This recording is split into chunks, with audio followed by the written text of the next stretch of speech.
so this is the second part of exercise 4E. It's not really any different to the first part. Not really. Okay, so it's personal loans. So a personal loan, the only difference there is a personal loan is generally through a bank or a financial institution, where something like hire purchase is an arrangement through the retail outlet. Okay, so basically you're borrowing a sum of money to make a purchase, and it's generally from a bank. Okay, so personal loans have regular payments, weekly or monthly. Interest is calculated on the unpaid balance of the loan when each payment is due. So it's a little bit different in that way. Repayment amounts are calculated taking into account the total amount of the loan term, bank fees, and annual interest rate. So all of that has to be included in the repayments so that all of it's paid in the period. The repayments ensure that the loan is repaid in full, that's what I just said, I think, within the agreed term of the loan. Okay, so, and the other thing is, hire purchase requires a deposit, personal loans don't. You can borrow 100% of the amount. Okay, so, and once again, the flat rate and the effective rates of interest are a good way of determining the true cost of a loan. So all we're going to do, we're just going to look at an example.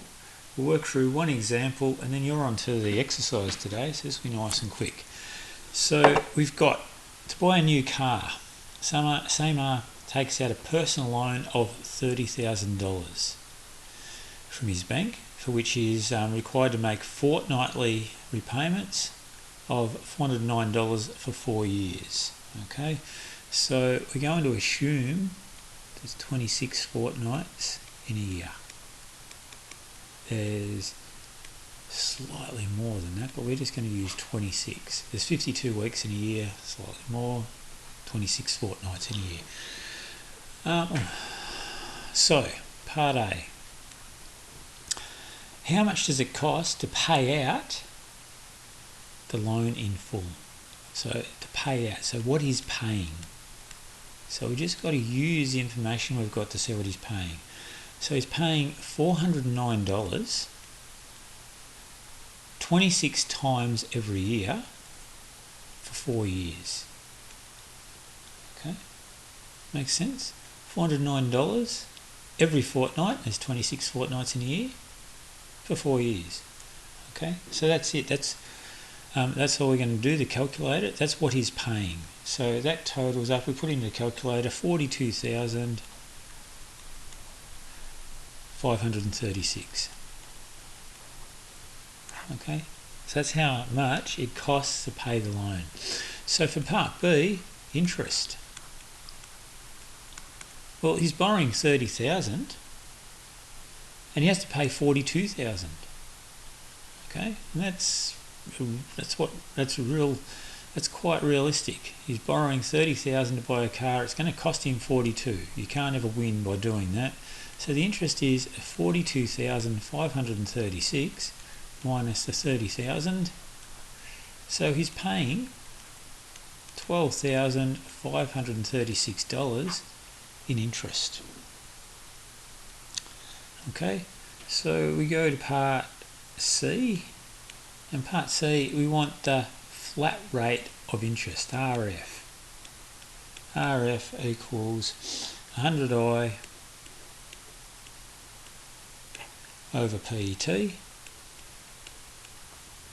So it's going to be 100 times 12,536. Once again, let's use brackets, over 30,000 times 4, because the time is in years. Okay, and we're going to work out that that's 10.4%.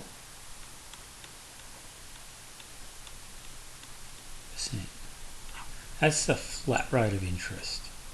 It's not realistic. Okay, because he's making his payments over time, so he's actually paying a lot more interest than that. So his effective rate of interest is going to be the 10.4. So we need to work out how many payments he's making. So N is going to be 26 times 4.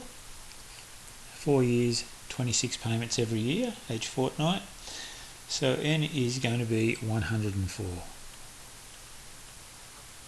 So 10.4 times 2 times 104, 2n over n plus 1, which is 105. So he ends up, he's actually paying, his effective rate of interest is 20.6%, roughly double. Okay, that's it. So there's not really anything new there today. You just got 3 questions to work through. They shouldn't take you too long. I want you today as well though, just check that your bound reference is up to date. Got all the information from this chapter that you need in there. So when you're watching these videos, you should be stopping along the way, copying down notes, copying down examples. So just make sure your notes are getting copied into your bound reference. Okay, that's what you need. You need it all in one place when it's time to do the test at the end of the topic. So today, exercise 4E part 2, it's on page 201 of the textbook, the tick sheet questions. Okay, all the best. I'll catch you next time.